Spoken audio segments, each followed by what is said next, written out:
Okay, I'm gonna walk you through how I make a quick change headstall cheek piece. That's the first part, and then I'll walk you through the crown strap and the earpiece a little bit later. But what we're gonna start with is a 12.5-inch, 3/4 inch wide strap. I am using the Weaver Select English bridle leather harness, or Latigo would be a good leather to use too. So this is my first piece.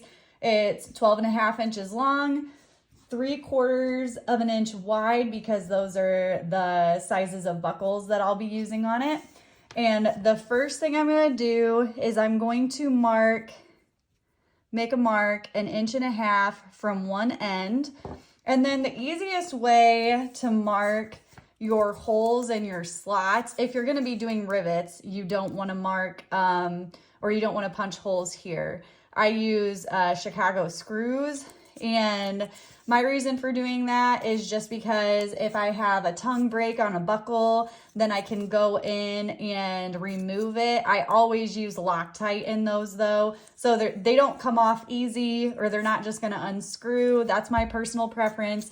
But if you're doing rivets here, you could just mark the center of the hole where you're gonna put your rivets in, and then mark the edges of your slots so you know where to go. It's so much easier if you make a little template. If you're gonna be making something like this a lot, make yourself a little template out of cardboard or poster board to save yourself a lot of time later.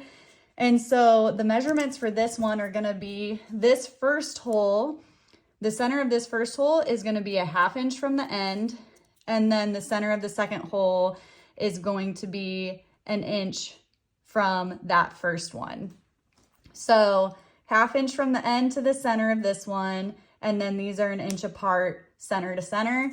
Then you're going to measure from the edge of this hole right here to the edge of the 1 inch slot. There's going to be 1/4 inch right here. Same distance between this hole and the slot here. And then you're gonna mark the center of this hole is gonna be 1 inch from the center of this last hole. So I use 5mm holes to punch these, just due to the Chicago screw size that I use. Remember, you don't wanna punch those if you're gonna just do rivets right there. You'll just wanna punch the slot, and then 1 inch slot. And then on this side where we marked 1.5 inches from the end right here, I'm going to mark a spot. I'm going to try to get it nice and centered. I'm going to mark a spot for another slot punch right here. I'll center it up a little bit better once I go over there and punch it out, but at the 1.5 inch mark is where you're going to want the end of your slot. Hopefully you can see that okay. Okay, so for the next step, I marked over on the end where we have just the slot, I marked it about 5/8, somewhere around 5/8 to 3/4 from the end. And then you're gonna skive this down and feather it down to a pretty flat point. So it's gonna be thicker here, and then you're gonna skive it until it's pretty thin here on the end. And then before we skive it, I'm gonna go ahead and groove it. So to groove it, all you're gonna do is start right here between this slot and hole, and you're just gonna groove a straight line. By the way, I have this set just a little bit wider than 1/8 inch.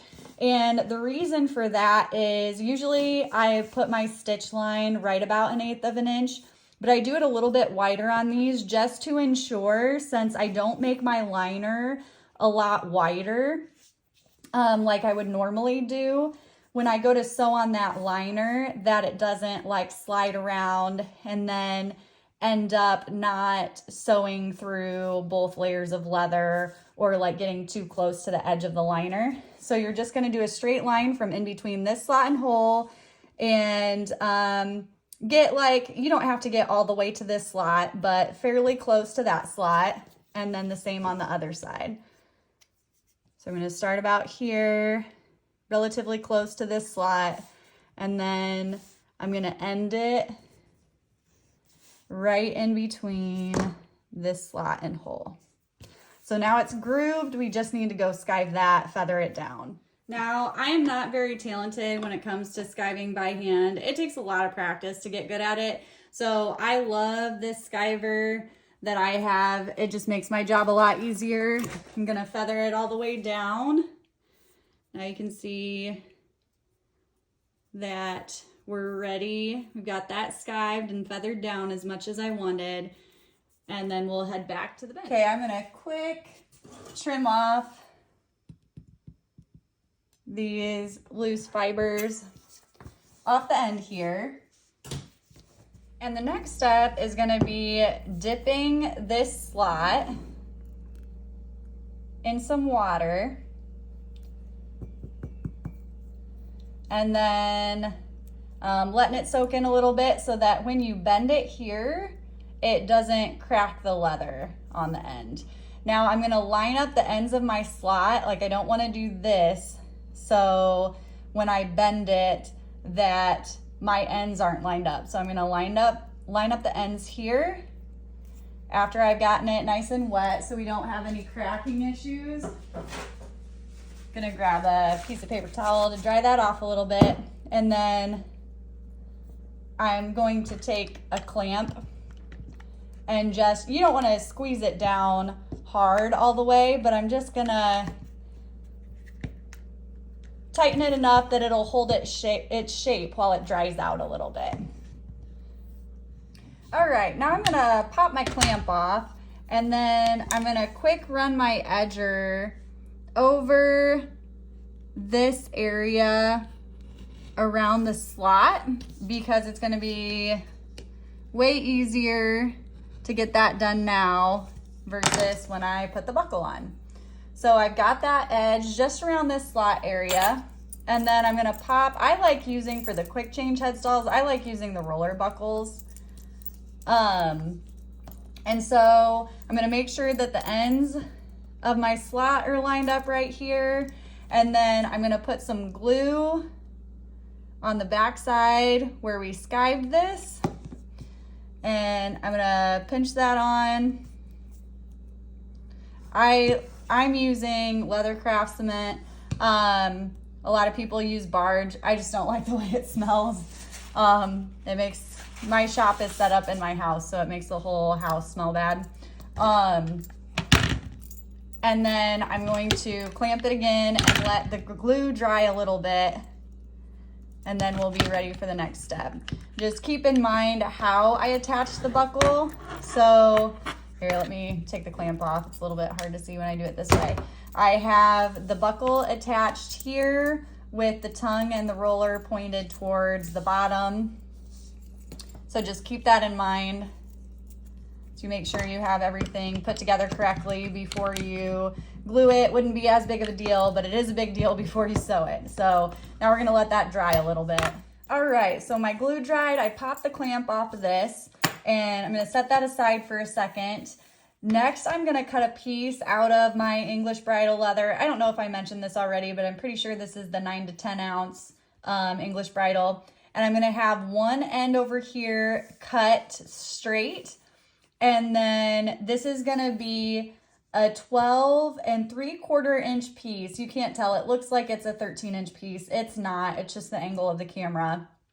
And so this is gonna be 12 3/4 inches long, and then we're gonna have an English point end punched on this side. So straight cut on this side, English point end on this side, and then what we're gonna wanna mark over here is 2 1/8 inches from the end. So let me find that real quick. I'm going to make a mark for a hole. And on this hole, I'm gonna take it over and punch it out. I'm gonna use either a 3mm or a 3.5mm hole punch. All right, now that I've got this punched out, I'm going to take my top piece with the buckle, and when I line up the liner, I'm going to line it up halfway between the slot and this hole. So like pretty much where my stitch line starts is where I'm gonna line this up. And then on the flesh side here, I'm gonna add some glue, spread that around. You don't want it all the way to the end. You just, here's my spot where I've got it in between the slot and the hole, because that's where I'm gonna glue it. And then you'll wanna glue it maybe up to about here is where I'm gonna go. Now I'll spread that out a little bit.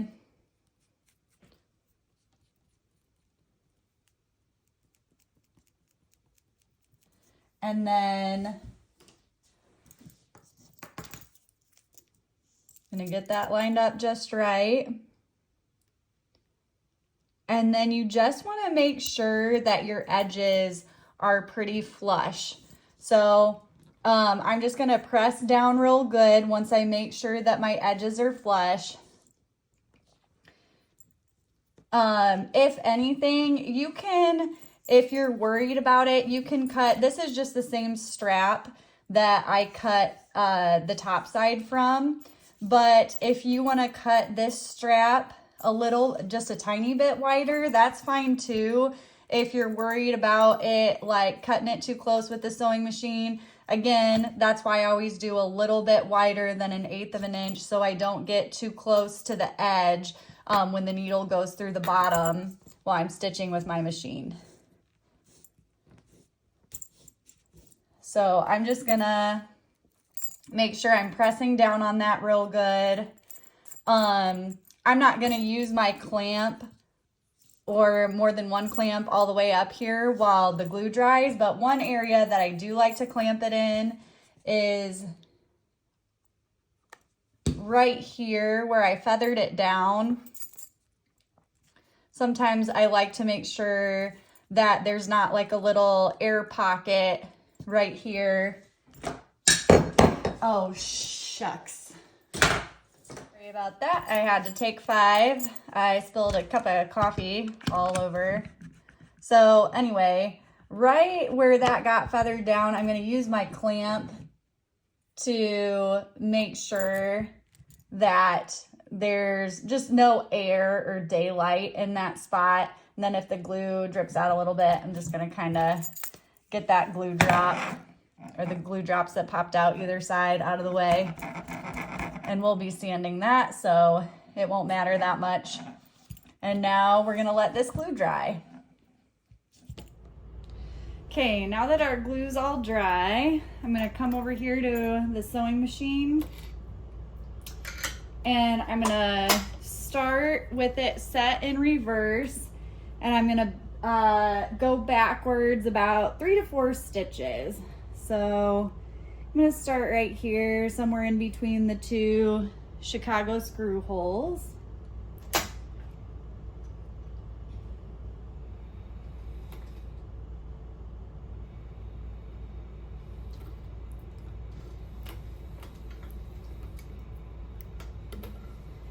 I'm just holding my thread tight at about a 45-degree angle for those first few stitches.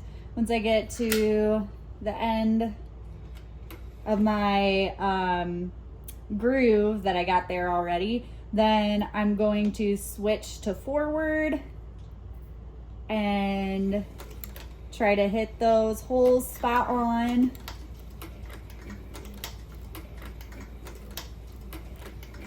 And stitch my way up to the buckle, trying to stay nice and straight on that line.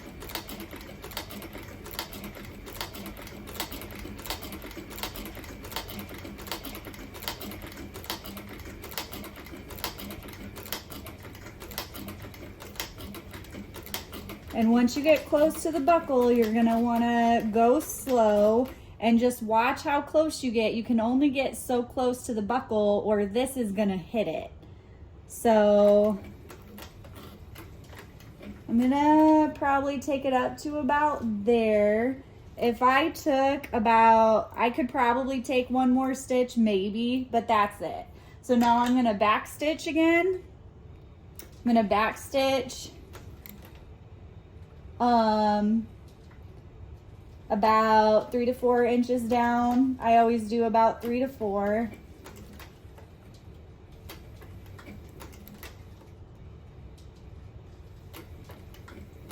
And then I got this side done, and we'll do the other side the same way.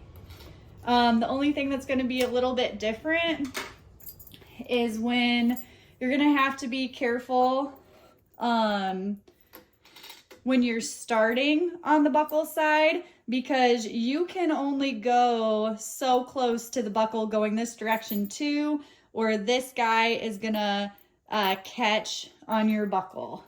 So you don't want to go too far back. So I'm going to start about here.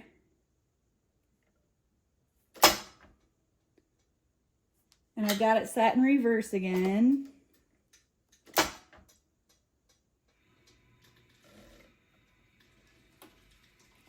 Again, I'm going to hold my thread.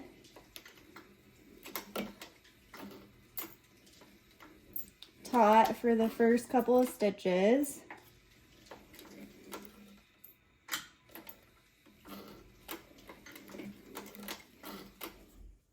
And I might be able to make one more stitch. I'm going to go ahead and turn around here because that's good enough.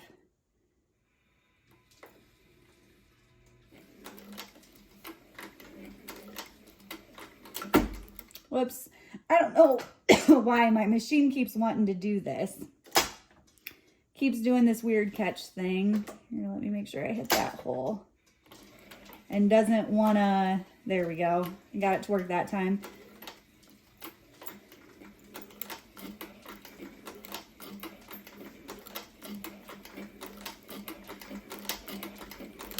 All right, so now we're just gonna stitch to the end of where I've got that groove mark.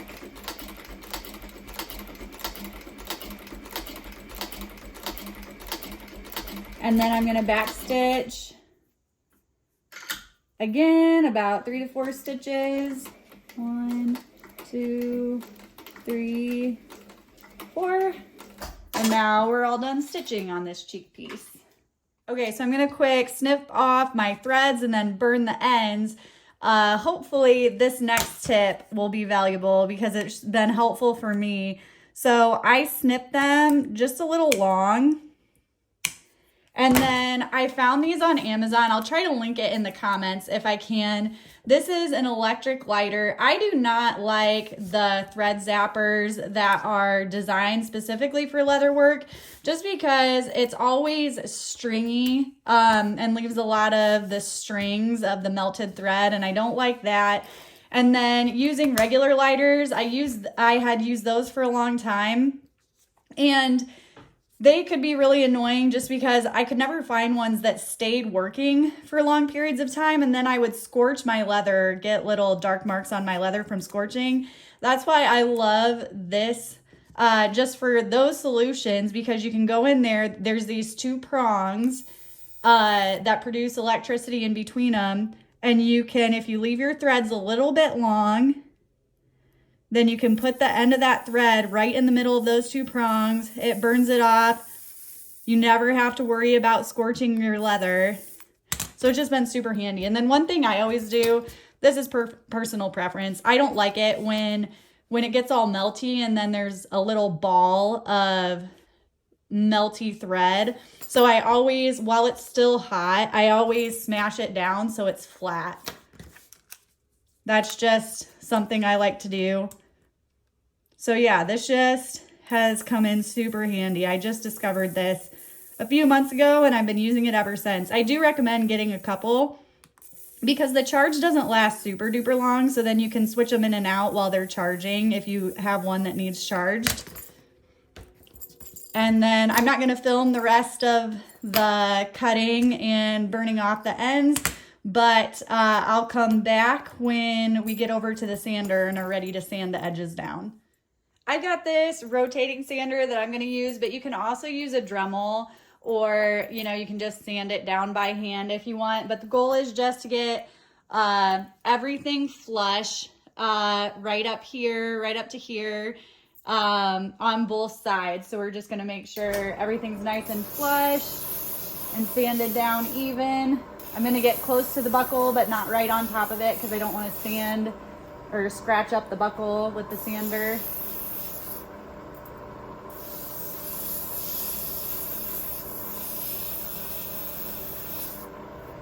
All right, now that we're all sanded, we're ready for the edger. And I'm just gonna come up here and edge all the way to the end. Whoops, just bumped my phone, sorry about that.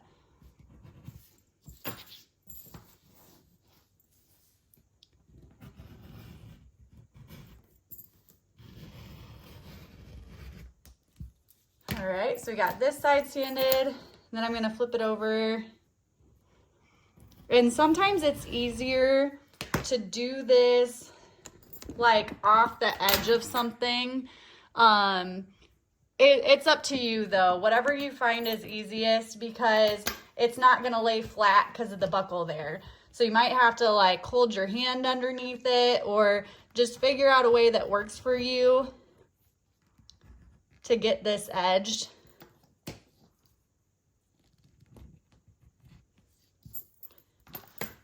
And then what I'll probably do with this is I'll take it to the edge of my counter or my bench and do the rest over there, just to make it easier.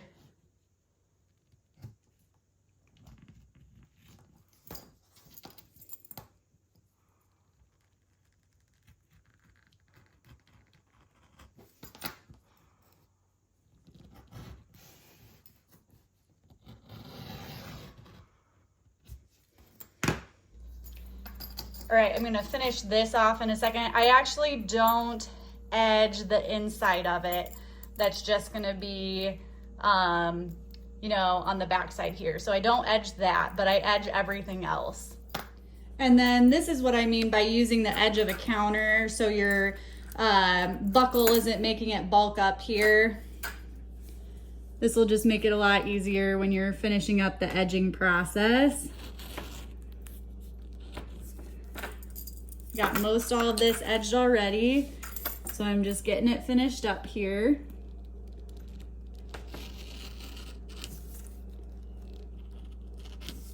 Now we're ready to burnish. So for burnishing, I love using this stuff. It's called Martin's Mix. You can just Google it to find their website. I think it's just, oh yeah, it's right here, www.martinsmix.com. What I like to do is they have this marker on their website, or this felt tip marker that you can fill with the solution. What I do, I found that I like it better when I do half Martin's Mix, half water. And then I use that. I put it on pretty liberally on the edges, and then I just have a little piece of canvas cloth, and that's how I do my edges. I've tried multiple different ways. I do have on that sander, I have a burnisher on one end of it, and I don't know, I just haven't liked using that or how it turns out quite as much as when I just use the canvas by hand. So I'm just gonna make sure that I can see it, that it's nice and wet on the edges here, and then I'll take my canvas cloth and I'm just gonna create some friction and rub back and forth until it gets shiny. So that's what I look for. I just kind of go to town. You'll usually feel the burn. But yeah, I'm just gonna go until I get a nice glossy shine on the edge. But I'm gonna go ahead and go over all of my edges, including this strap right here. And I'm gonna work my way around the buckle too. And then we're ready for assembly. Okay, now that we have our edges nice and shiny and burnished and pretty, we're ready to assemble. I'm gonna go ahead and do up this buckle here. I feel like the roller buckles right here make it so much easier, and the whole point of a quick change is convenience, so I like to do those there. I'm gonna dip this bend in some water just to make sure that the leather doesn't crack. I had already soaked it just a little bit before starting this video. So I'll dry that off a little bit. And oh, one thing I forgot to mention is I had to do this before starting the video too, is punch through the liner here on these 2 holes, because we had already put these holes in the top side leather here, but after we sewed on the liner, they still needed punched out in the back. So I did that, and now we're ready to slide on. I'm using a Jeremiah Watt buckle. And then for the Chicago screws, I use the 3/8 inch size from Weaver. And I always use, so I don't do rivets, but when I use the Chicago screws, I always use this Loctite super glue.